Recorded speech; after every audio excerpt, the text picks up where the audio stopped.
Thank you very much, madam. At the outset,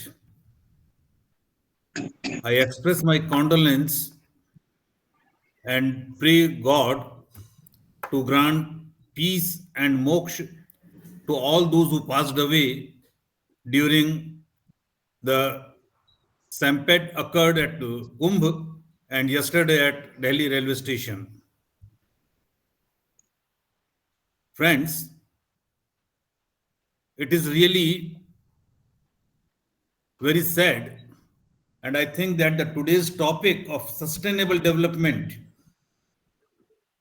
is attracting my attention towards the stampede incident occurred here in India on account of some poor planning or some unseen circumstances.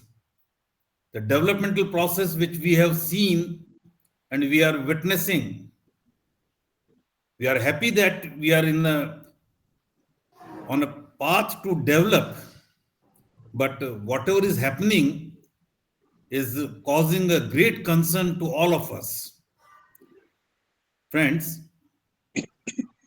before we just discuss it, I would just mention that we have been discussing this sustainable development in many our interactions, but it is really important right at this point to understand what is development. Friends, development is an incessant process. It is just an acceleration to meet the immediate challenges and ever growing future needs also. Friends, whatever we have been discussing for the development, I am just giving a lateral view also. Is it sufficient to talk in terms of development when we discuss UN Sustainable Development Goals, the 17 goals, which include issues of poverty, inequality, education, health, and all the likes. But where is the issue of development of human being as a human being? It is surprising that none has taken care of it. Where is the issue of developing our strong commitment to the value system which we have cherished from centuries? Where is the concern about development of human being as a society, as a sociological being? Where is the issue for development of human being as a person of this universe, member of this universe brotherhood, international brotherhood? I think that whatever we talk about development is only physical development. We have just measured ourselves a developed person, developed society because we have atomic power. We have a capacity to destroy this world. And as a human being, we humans have accumulated our strength to the extent that we can destroy this universe or rather this earth at least 10 times. And once we destroy it through atomic power, then where is the need of destroying it in coming 9 times also? It's a matter of great concern. But still, I am not deviating because I have just expressed myself this because we have witnessed the situation of stampede and we say that we are developed. We are witnessing many issues of robbery, of eve teasing, of inhuman behavior, and what not. But I would not discuss these issues because we have many other opportunities also. I would concentrate myself to the defined topic. Friends, when we talk of development, I think that this development, we talk of development only for ourselves. Whatever infrastructural facilities we create, we see that it is only for us. We want some facilities, we want some better things, we want our life easy. But do we think that who has given us right to unearth those minerals and petroleums which Earth has accumulated and created in millions of years, and we consume it? We don't care for the our coming generations.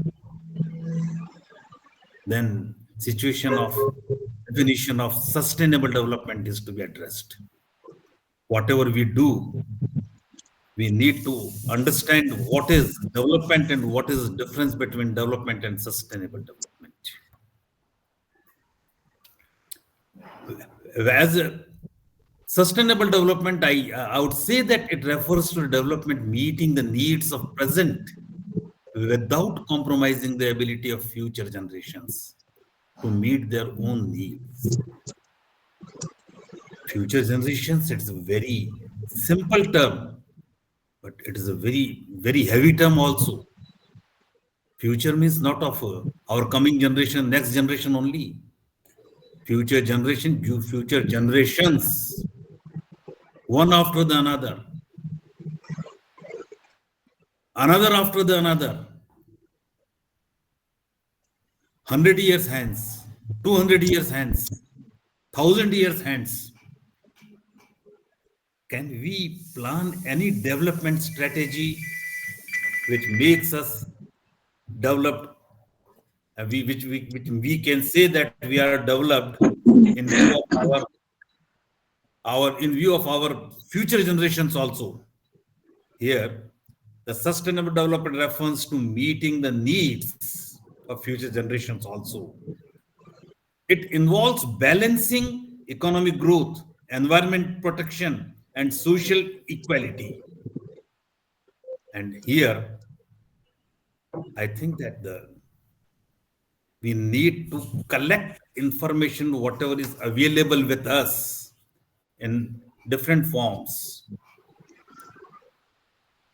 For sustainable development, I think that we have to think this term from its root, and on a sound foundation, we can analyze this concept standing on three very strong pillars.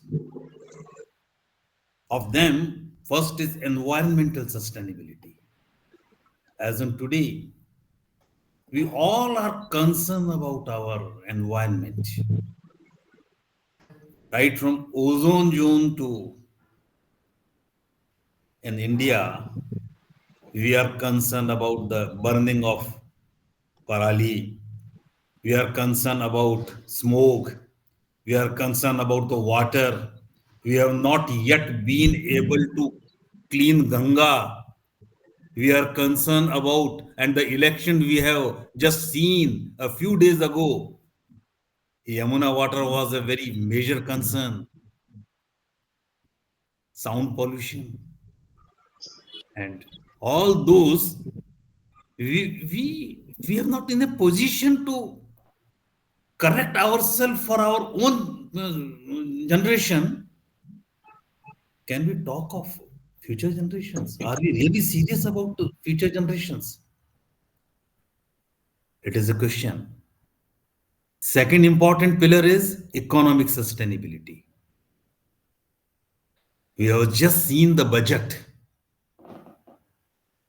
Everyone is very happy about the budget.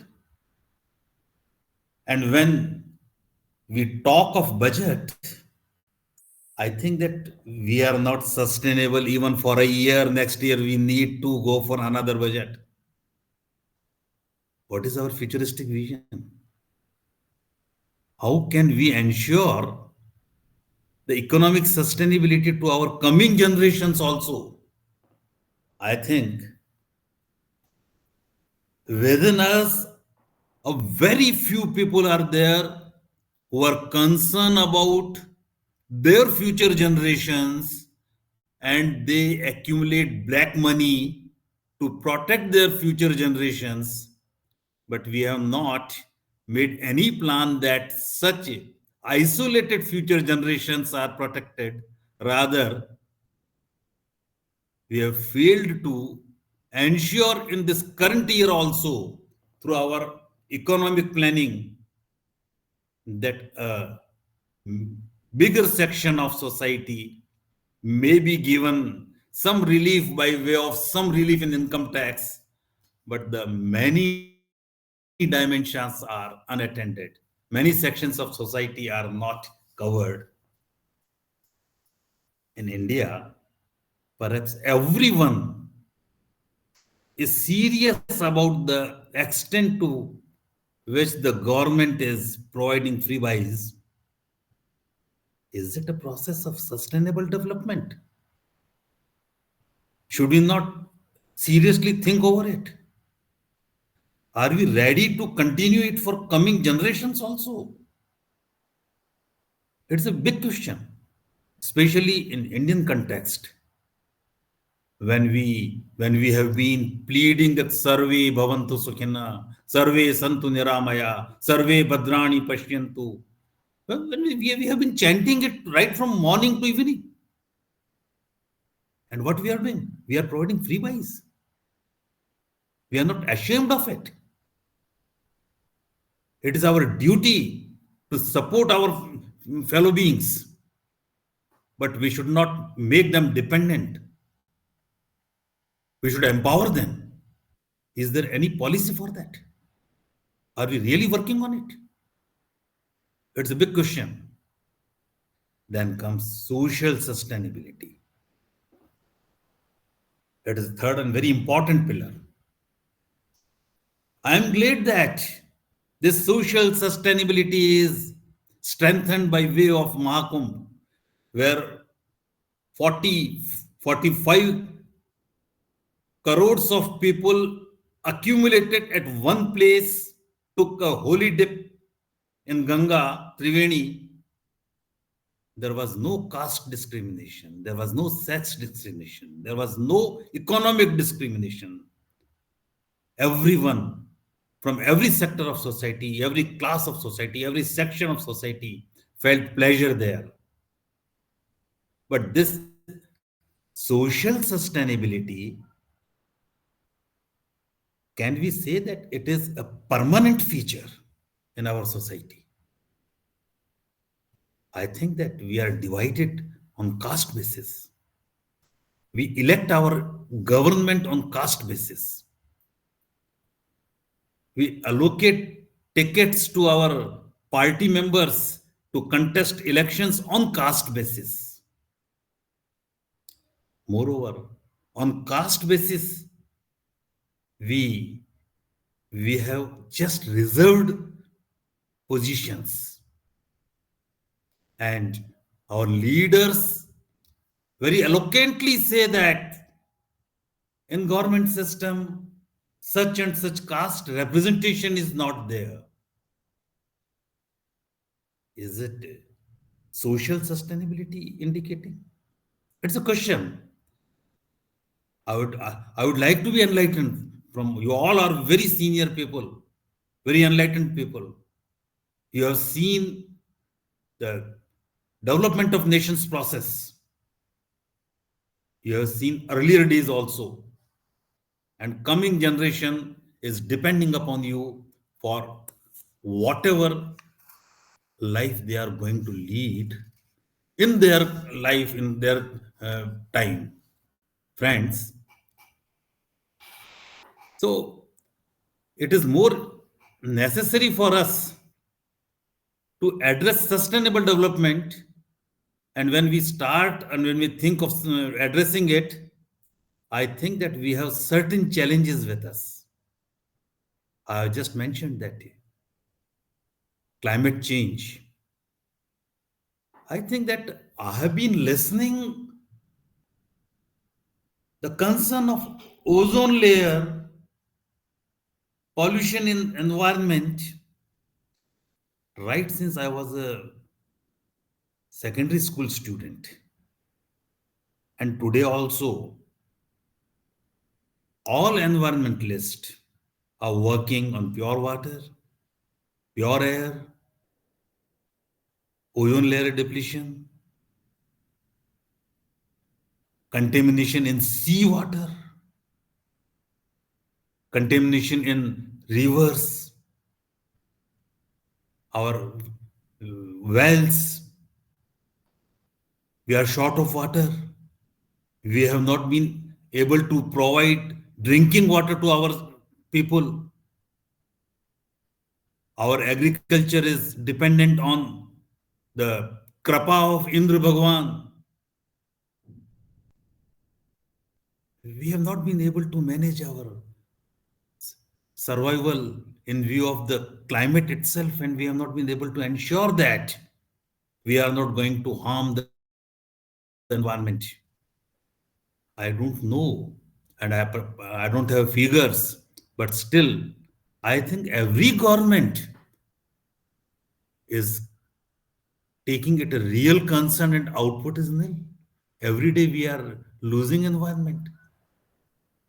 We as an academician, as a politician, as an administrator are very empathetically saying that there should not be any crackers outburst on Diwali and Holi.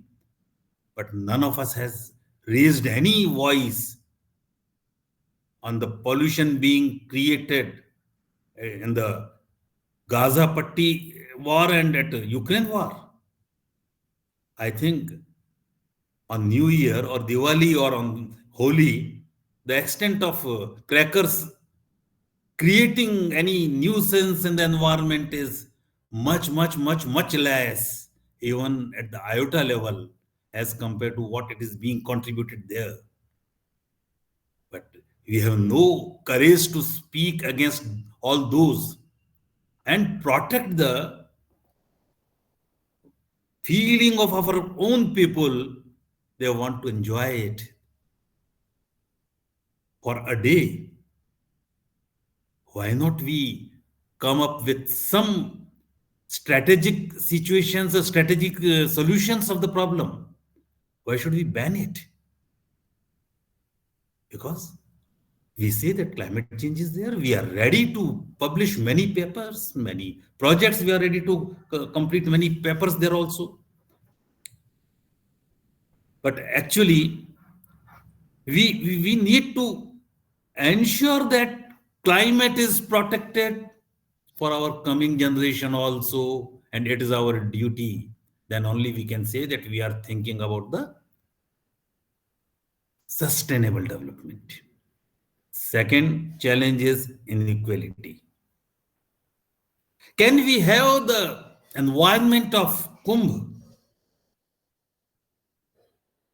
social environment of Kumbh, 365 days a year in whole of the country, not only in whole of the country, but in complete world? Social inequality. Social inequality is to be addressed first. I am not very empathetically telling about the economic inequality. Economic inequality is a result of the purusharth shown by an individual, physical, mental, situational, whatever it is, it will remain. But certainly, the economic equality should be there at the level where everyone is provided with three basic facilities: bhojan, vastra, and makan, food, clothes, and shelter, coupled with education and medical facilities. Two facilities, three basic minimum requirements. It is to be ensured for everyone. But again,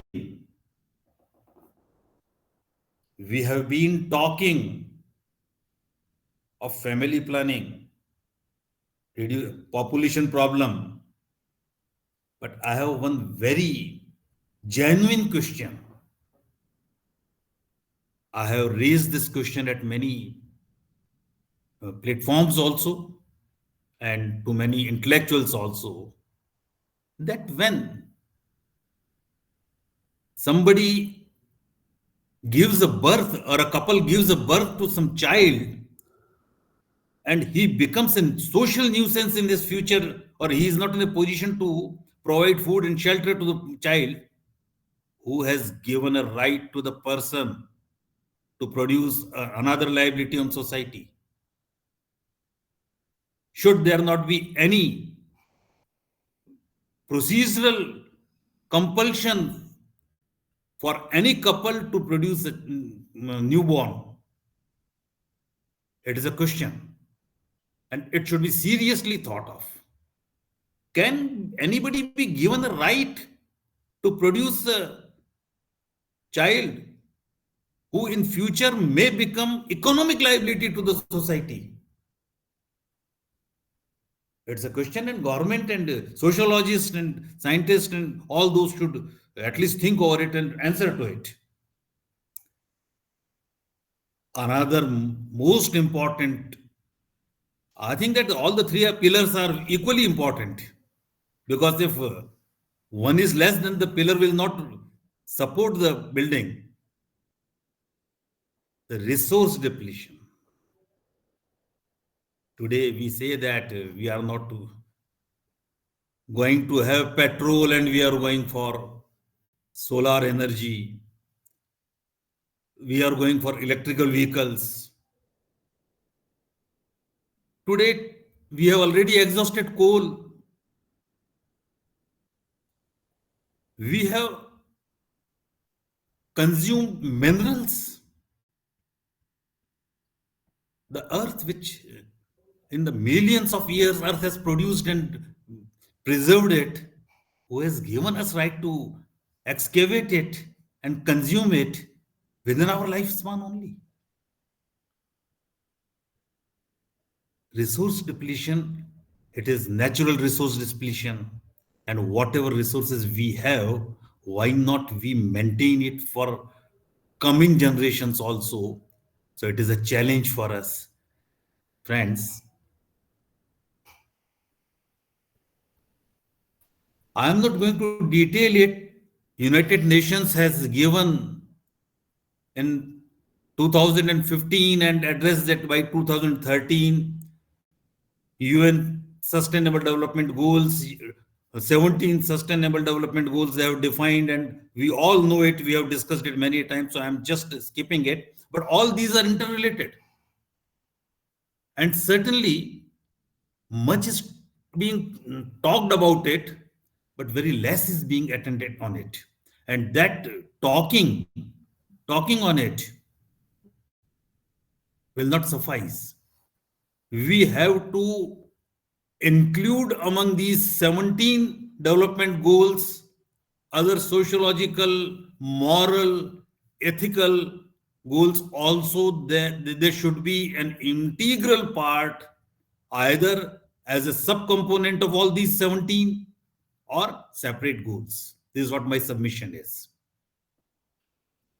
But in order to achieve all those goals and whatever we fix for our coming generations, I think that we need to have proper information. Alvin Toffler has rightly mentioned in his famous book, Future Shocks and Power Shift, that when at primitive time fire was the power, then power came from the muscle power was the power. Later on, when people developed, power came from the barrel of a gun. Moreover, after that, information is power, knowledge is power, then information is power, and now the access to information is power. Information is there, and information is there in the form of data. In the form of data, information is being generated. It is being generated right since time immemorial. Data, either qualitative or quantitative, subjective or objective, we have been collecting, recording, preserving, using it. But now the question of data which is being generated doesn't remain to data only. Now, a term big data has emerged. The big data refers to the massive volume of data generated from various digital systems and processes, often too large in size and complex for traditional data management and analysis tools. Actually, they are used in volume. They rapidly grow in size over time. They can be in structured or unstructured form.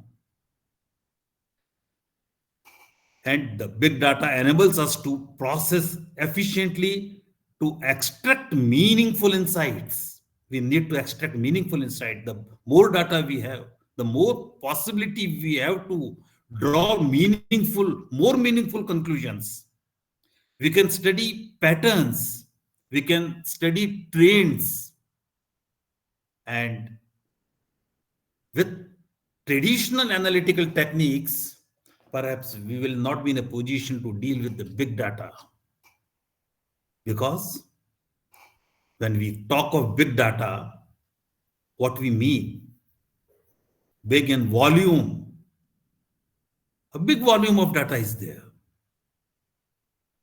Perhaps we cannot imagine.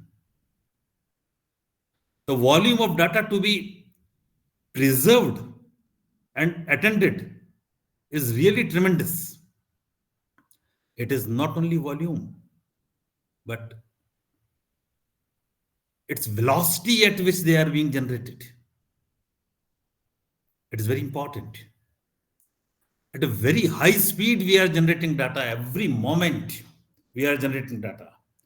In any dimension, on any facet of life, we are incessantly generating data with a great velocity. And the third one is variety. Earlier, perhaps, when census work started in India, we were collecting data and it was the big data collection.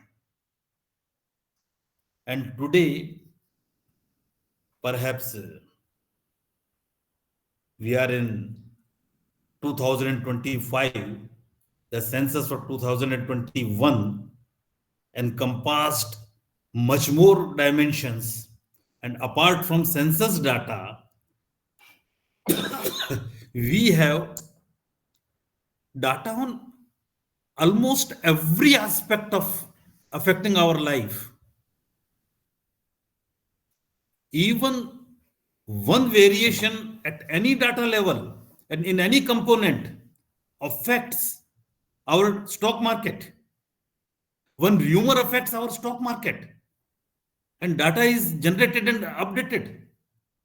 Our import data, export data, hospital data, mining data, environmental data, voters' attitude data.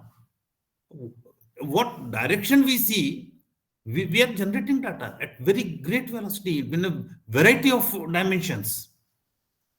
So it is again, we have to understand what are the classes, what are the categories, what are the subcategories, and perhaps when we start working on it, we will have a number of categories where we are having data and very big data, very massive data. They have to be understood first. And one very important characteristics of the big data is veracity. Data, if it is the coined one, it has no value. If it is a fake one, it has no value. The data should be truthful. The The truthness of data is very important. If data are coined, if data are fake, data are false, then it has no meaning, they are of no utility. So, in order to develop a big database, big data oriented work, we have to frame some suitable strategies and we need to know that we want to achieve what we want to achieve in unambiguous terms through the analysis of data. We should know what are the requirements, and for that there are some important aspects. Integration of enormous raw data available at different places. Because I give you one example. The yesterday, whatever happened at railway station Delhi, perhaps the data from different places should have been collected, that how many people are reaching there, what are the facilities, and how can we stop them reaching there. So we need to have some strategy for that. We need to analyze it from. We need to and know that this what size of data we are going to have. It is in terabytes and picobytes. The data in simply whichever we can understand are very nominal amount. The data in terabytes and petabytes, if they are available with us and we fail to manage them, then what's the use? We need to have some systematic plan. We have to have some plan to manage data by suitably storing them, retrieving it, and further processing it. When we talk of big data, we need to have proper analytical tools to analyze big data. We need to have some candid and careful techniques. I think that the available present data analytic techniques are not sufficient one to manage big data. The concept of data mining is not in very popular now. Data mining has to be suitably enhanced. The concept of cloud computing, perhaps people are not using it very frequently. We are moving towards artificial intelligence, expertise in artificial intelligence, and we see our future in expertise in artificial intelligence. But are we really ready for it? And if we need to be ready for it, then we need to have suitable procedures to understand data and manage data and use them. Friends, big data can play a pivotal role in targeting sustainable decisions. And for that, we need to know what are the sources of big data. It is social media, Facebook data. We all are accustomed to whatever is there in Facebook to see and enjoy it. But is there any systematic attempt to know what is there, how correct it is, what best use we can make out of it?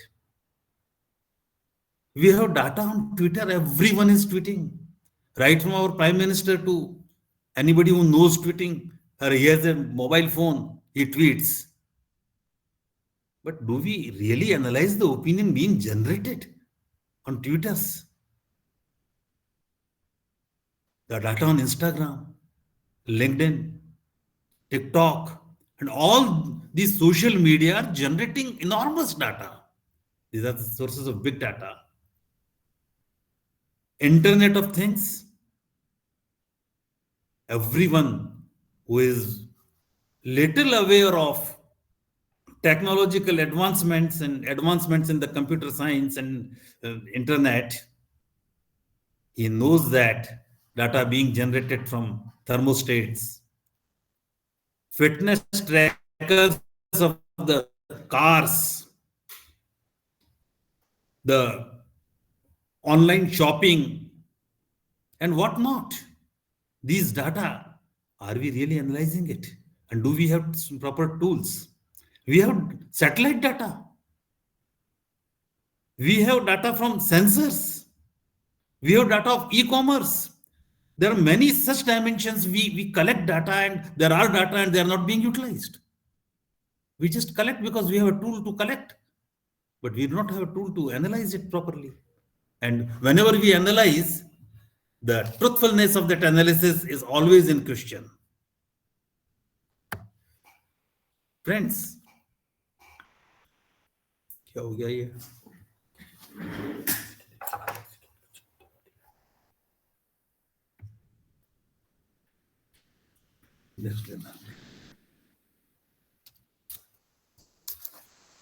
For the analysis of big data, we have certain tools and techniques. We all know that artificial intelligence, it is in our tongue. But when we want to make optimum use of artificial intelligence using big data, are we really concerned about machine learnings? Without it, perhaps we will not be in a position to systematically and efficiently move in that direction. What advanced techniques we have been able to generate and popularize about data analytics. The area of artificial intelligence is attracting the care and attention of everyone who knows something and trying to know much more. But perhaps its proper use is not in our pattern.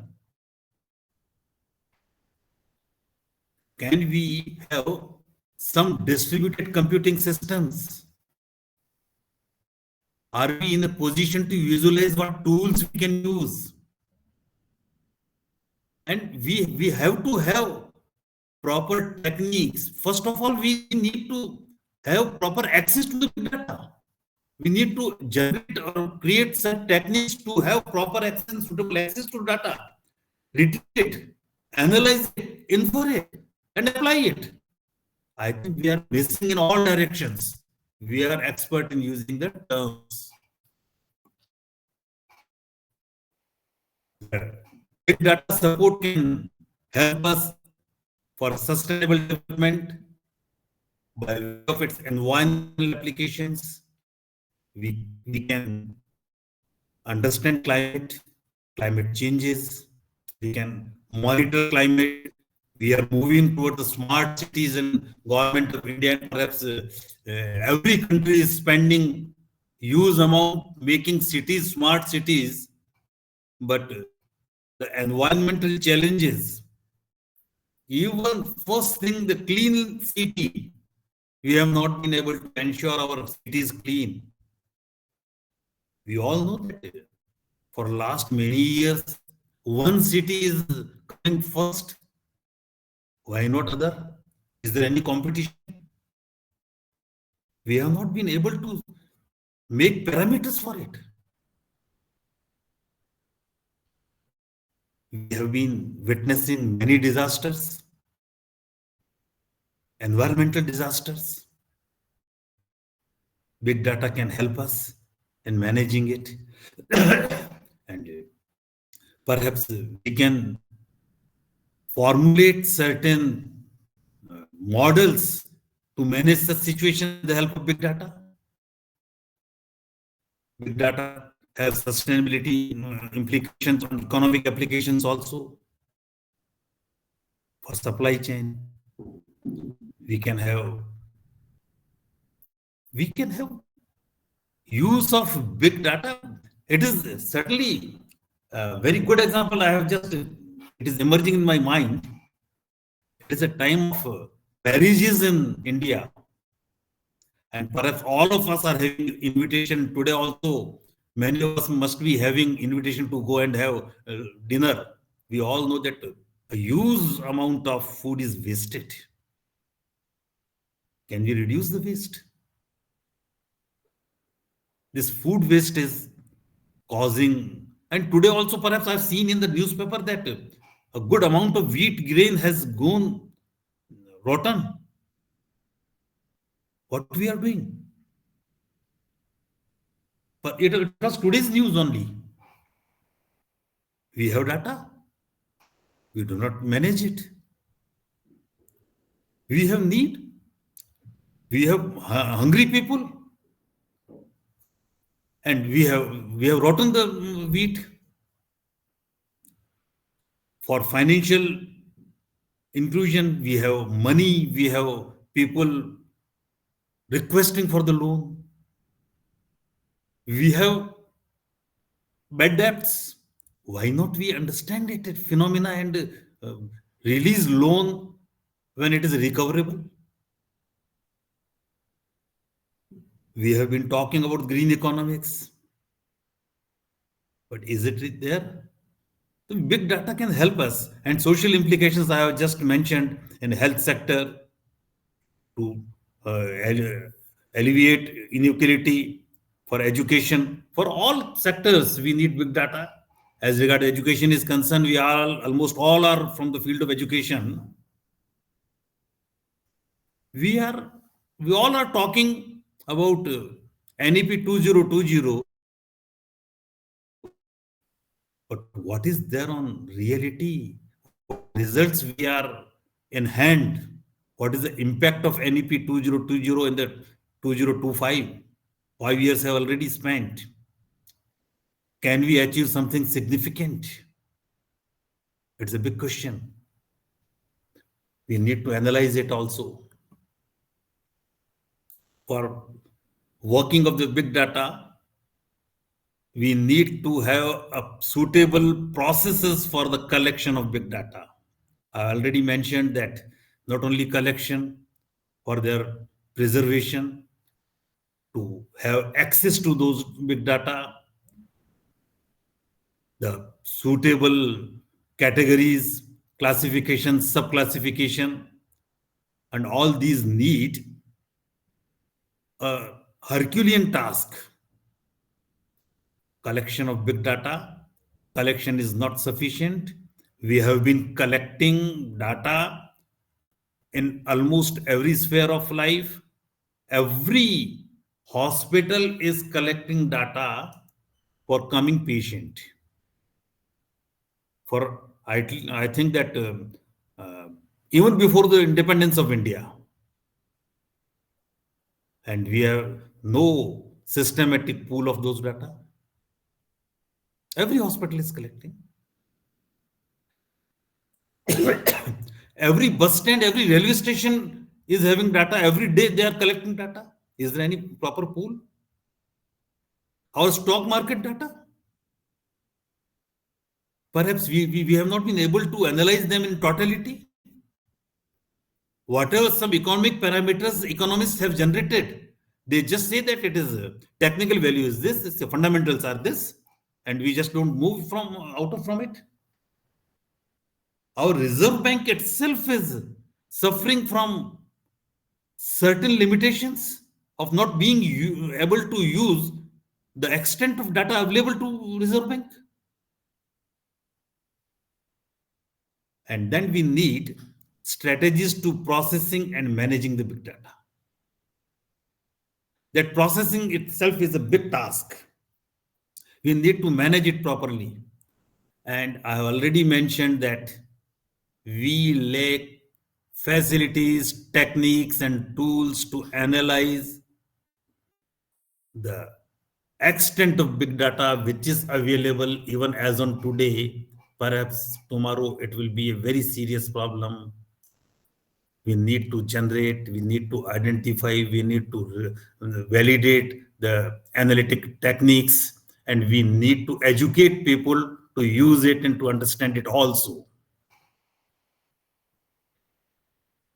The big data can help us in improved decision making because any decision needs support, a logical support, a rational support, a reliable support for any decision making. And data analytics is always helping it. Today we are taking decision based on some small samples, and now we can go for the holistic data analytic methods. We can go for superpopulation models. We are just taking a sample from a population. We have not been able to use the superpopulation models for analytical techniques also.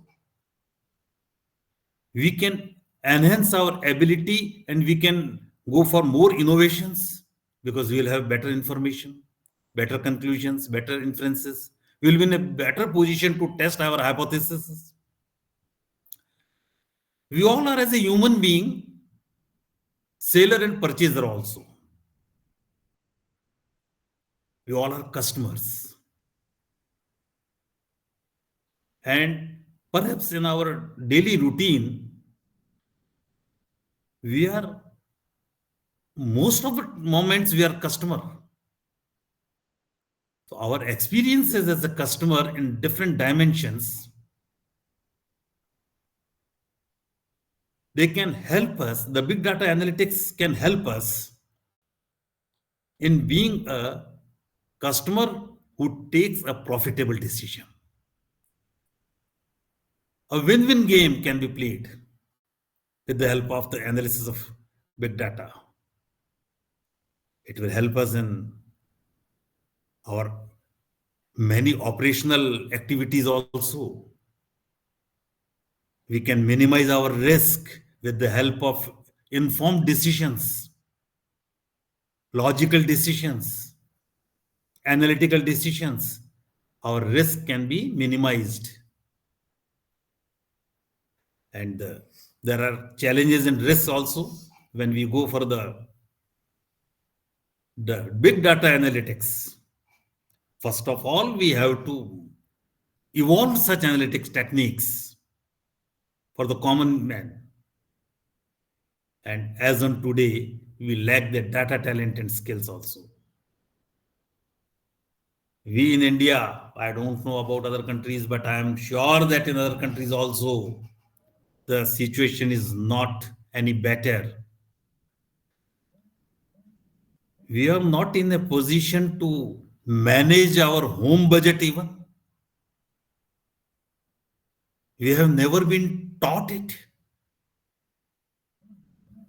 We have never given any skill to manage our personal data even. And we dream for the good of, better of, or the best of coming generations. We are not in a position to manage ourselves even. Friends, the speed at which the data is being grown is putting many challenges. And the speed at which the deterioration in the data quality is being felt is another big challenge. Do we believe the data? There is a famous saying, figures doesn't lie, but experience say that they always lie. A statistician says that you give me a figure, I will prove or disprove anything. It is a famous saying that there are three sort of lies: lie, damn lie, and then statistics. And people take it in lighter side, but certainly there is an element of truth in it. Quality of data is to be ensured. when we talk of data, is there any system to certify that data being produced are valid data, bona fide data? I give you an example. I don't know. And it has to be there in every country that whenever you submit any audit report, a chartered accountant certifies it. I have seen the accounts are correct. But a research paper is being published. Is there any certification of a data analyst person that the data being analyzed or are presented are true data? The techniques used are appropriate techniques. There is no certification of any statistical person or any data analytics person or data expert. Anyone who feels anything submits in his paper and books and his theories. So data quality is being challenged. Compliance violations are there. Integration of complexities.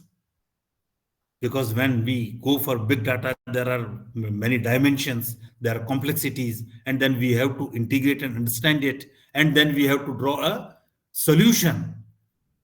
Data are from different dimensions, but we solve a problem. Problem is affected by many dimensions. So we need to integrate the data pertaining to different dimensions on one point and then take a decision, then take a conclusion. And it poses the complexity of integration.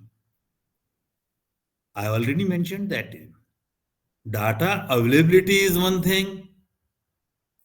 Scrutiny of data is again very important area. Who is checking the data? Whether data recorded are okay or not. There can be bona fide errors also. They can be corrected, but there is no provision of scrutiny of data also when we are talking of the big data. And should I continue? Because it is already, I have taken Yes, much. sir. Please, sir, Yeah, you Yes, should. sir. yeah.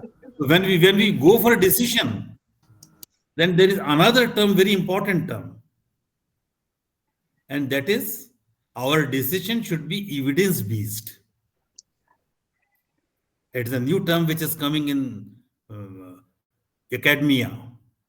Evidence based decision making.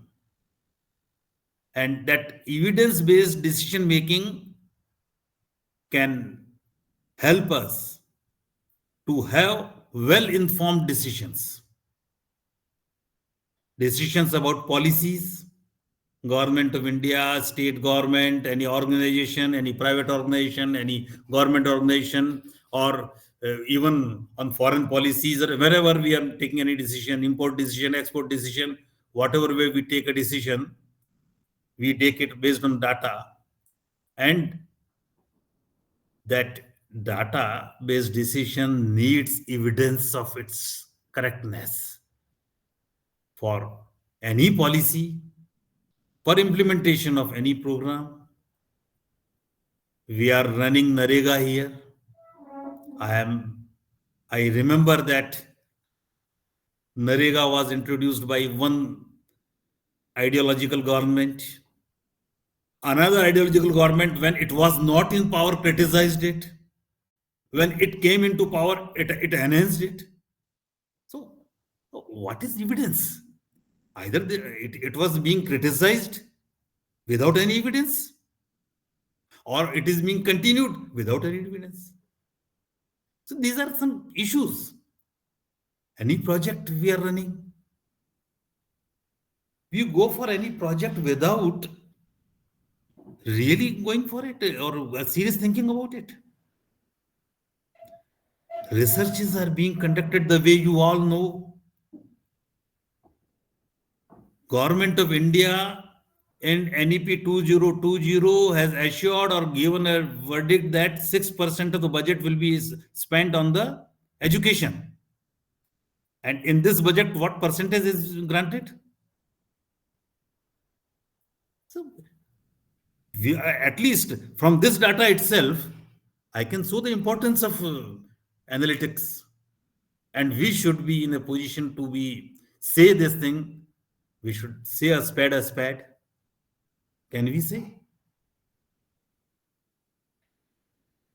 Evidence-based decision making provides an expert analysis based on empirical data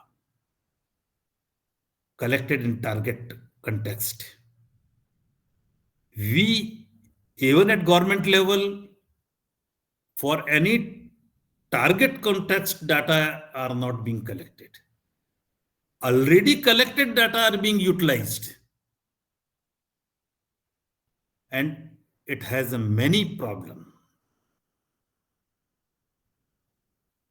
Thus, evidence-based decision making, when it is evidence-based, when it is data are collected for a target context, then they can focus on certain solutions also. They can provide alternate solutions also.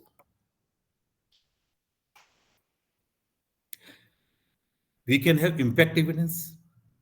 I'm just summarizing it in very fast. We can have implementation evidence. We can have descriptive evidence. We can have analytical evidence.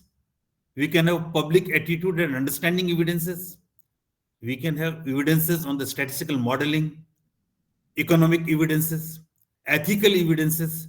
All these evidences we can generate through the use of big data, data analytics, and evidence-based decision making has become very important in coming context, in coming time, and without it, perhaps it would be very difficult to move ahead. What factors can influence the decision making process? First is experience, and second is personal view, subjective view, objectivity is not there. Subjectivity. I think so. I observed it. My belief is this. It influences resources. Certainly, it will affect. And third, very important, political climate. I have just given you very simple example, Narega. Political climate makes decision.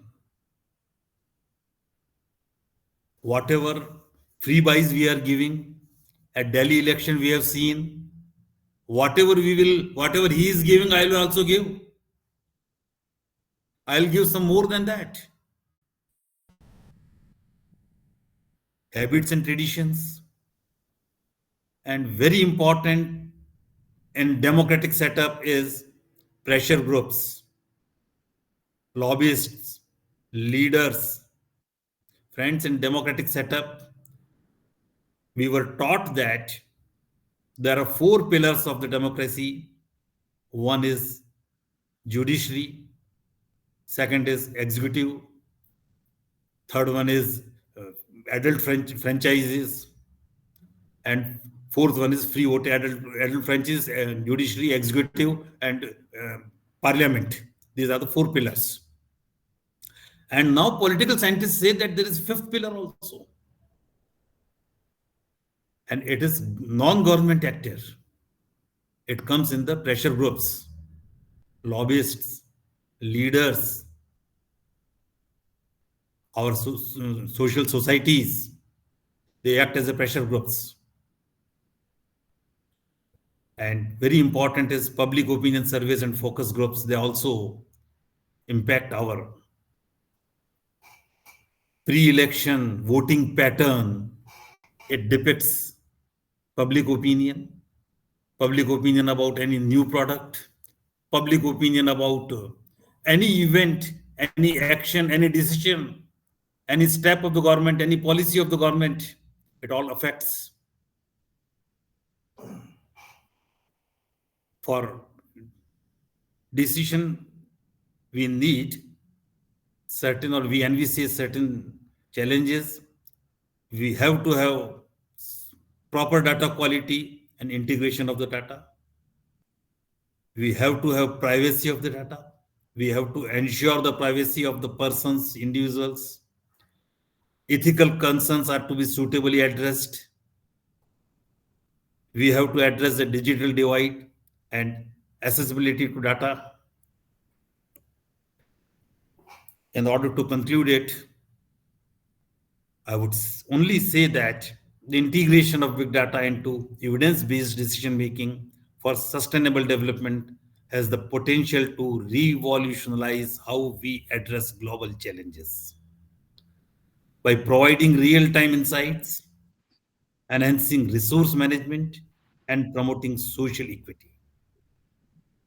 It can also help policymakers design more informed, adaptive, and effective strategies to achieve the sustainable development goals and equitable features for all. Thank you. Thank you all. Thank you very much.